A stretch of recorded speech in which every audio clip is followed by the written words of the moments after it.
Próximos senadores, senador Rogério Carvalho, Plínio Valério, Alan Rick.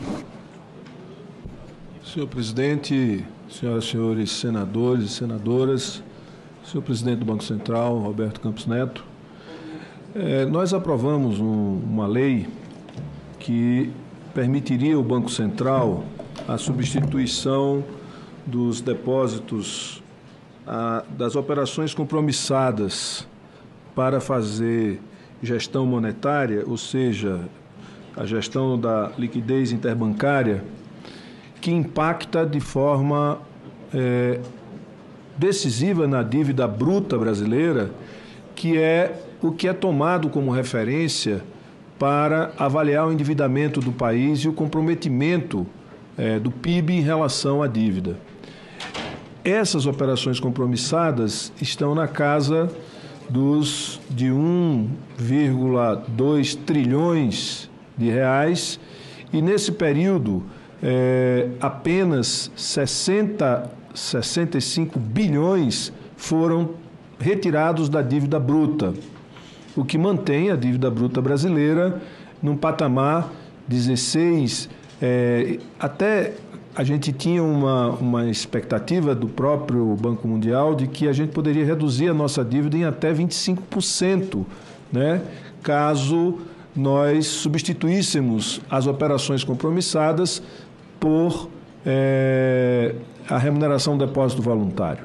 Isso, de certa forma, impactaria na taxa de juros, né? Se você reduz a dívida bruta, se você reduz o comprometimento do PIB em relação à dívida, o prêmio para poder rolar a dívida, que é os juros, consequentemente, e o senhor falou isso aqui, quanto maior a relação dívida-PIB, maior a taxa de juros.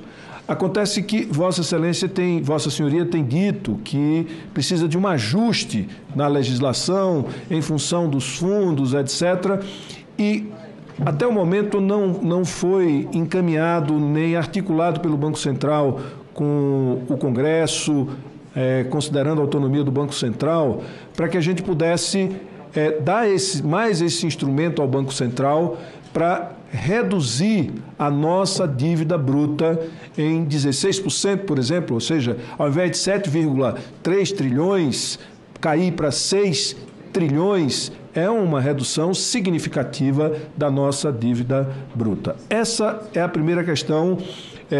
Por que só 60 bilhões? Por que ainda não foi tomada a iniciativa para que a gente possa reduzir a nossa dívida bruta? E qual o impacto disso do ponto de vista da gestão monetária, do ponto de vista da redução da taxa de juros e da margem fiscal que nós passaríamos a... Muito obrigado pelas perguntas. Começando com as perguntas do senador Rogério de Carvalho. Tem toda a razão na cobrança aí sobre o projeto de depósito remunerado. Foi um projeto que fizemos juntos. Hoje tem 85 bilhões.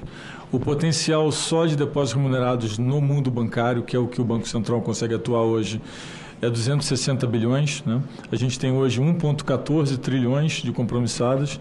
A gente tem uma parte que é renovada e tem uma parte que ela é passível de ser substituída. E tem uma parte grande que está nos fundos. Só para os outros, para todos entenderem, o que acontece com a estrutura de dívida do Brasil? Nós temos uma reserva, um volume de reservas em dólar grande.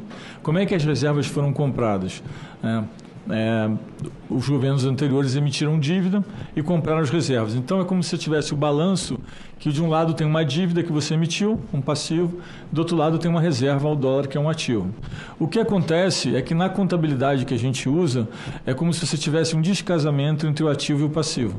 Porque como a forma de remunerar ou de fazer com que esse passivo seja rolado é uma operação que não entra no balanço do Banco Central, então você fica com uma operação descasada. E esse descasamento faz com que a sua dívida bruta pareça mais alta do que ela é na realidade. Quando a gente olha o conceito líquido, ele já está enquadrado, mas quando a gente olha o bruto, que concordo com o senador, acaba influenciando, porque muitas pessoas olham o bruto, você acaba tendo um efeito desse descasamento no bruto.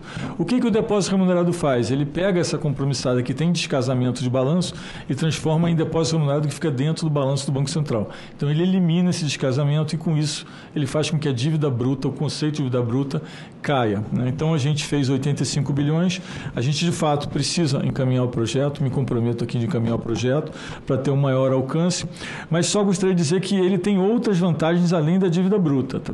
Ele tem uma vantagem muito grande de flexibilidade, porque os títulos têm dias específicos e a compromissada, quando fica muito grande, eu tenho que ter um volume de título que vence num prazo muito grande.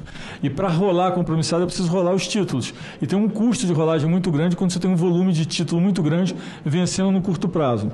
Então, tem uma flexibilidade e tem um custo, né? Então, o depósito remunerado não só ajuda na dívida bruta, como ele ajuda na flexibilidade e no custo. Então, acho que isso é importante.